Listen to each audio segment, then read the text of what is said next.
Hi, David. Uh, I'm kind of blown away because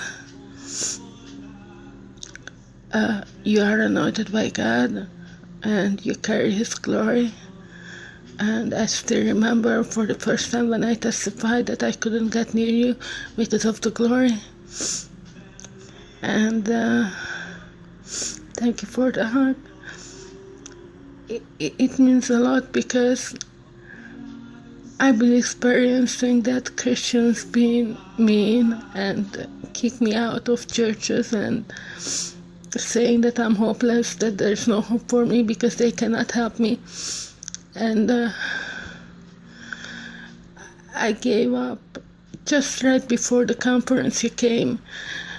The lady who translated you came to visit me and prayed with me because I was so suicidal and depressed that I was ready to give up everything and just to die. And at the conference, I experienced God's love in a way I have never experienced before. And God gave me friends whom I can call anytime I want to.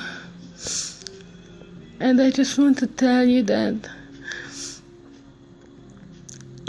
when you hugged me, I felt like a mantle come upon me. I felt something warm covering me. I'm not really sure what that's about. Maybe you understand and you can explain it to me. But I just want to thank you for the hug because Christians never hugged me before.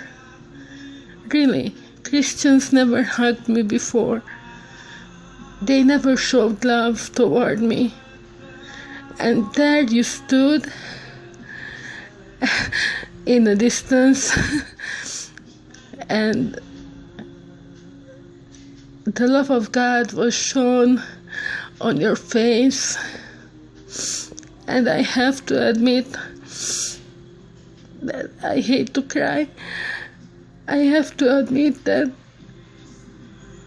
I guess God really loves me.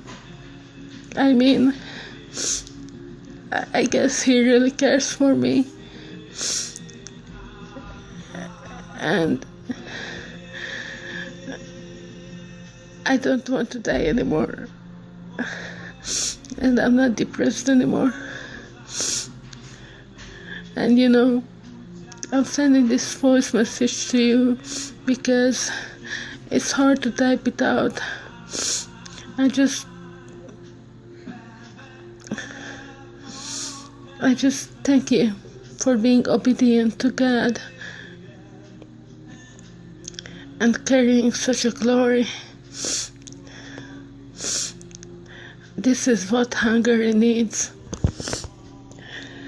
This is what Hungary needs. God's glory. See, even churches came together in unity. They didn't beat themselves up with the Bible that I'm right, I'm wrong, I'm right, you're wrong, and so and so. They were in unity. And they were together in God's presence, dancing together. I have never seen such. It's only God's mercy that made it possible. And I hope that when the next time you come, I get the opportunity to hug you. If you remember me, I'm just a nobody, so not a big deal if I can't hug you. But I think I owe you a hug because you showed God's love toward me. And my goodness, I feel God's presence as I'm talking. I'm reading your book, The first chapter doesn't make any sense to me, but it's kind of fun to read it. Interesting stuff you went through. I remember when I first saw your picture, I said that, man, there is no way I'm going to that conference because this guy looks weird. And I was so skeptic. I remember telling Mom, if there's something be happening, there will be a miracle. And miracle after miracle has happened to me. You don't know this, but after the first night, I was talking to a friend, and God worked on my heart for me to be able to forgive my father. And after 25 years, I'm able to say, Dad. I always called him as Frank because that's his name. I couldn't forgive him for what he has done to me. But for the very first time, I could say Dad. And I could say I love him. And he was a so-called Christian. He said God told him to do this with me.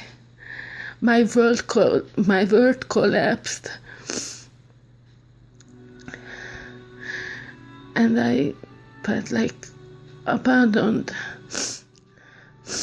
left alone, all alone with my problems. And then God sent someone like you to let me know that He loves me, that He cares.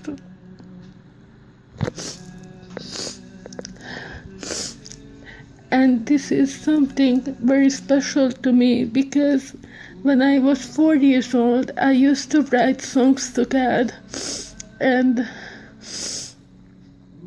I had a voice back then, but I lost it because of Satanism.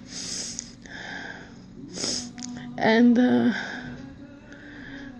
I thought I will never get it back, but I got it back. I can sing again.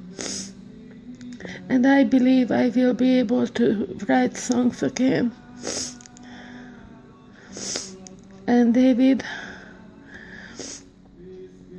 from the bottom of my heart, I wish that the glory of God would increase even more in your life, like you have never experienced before in your life.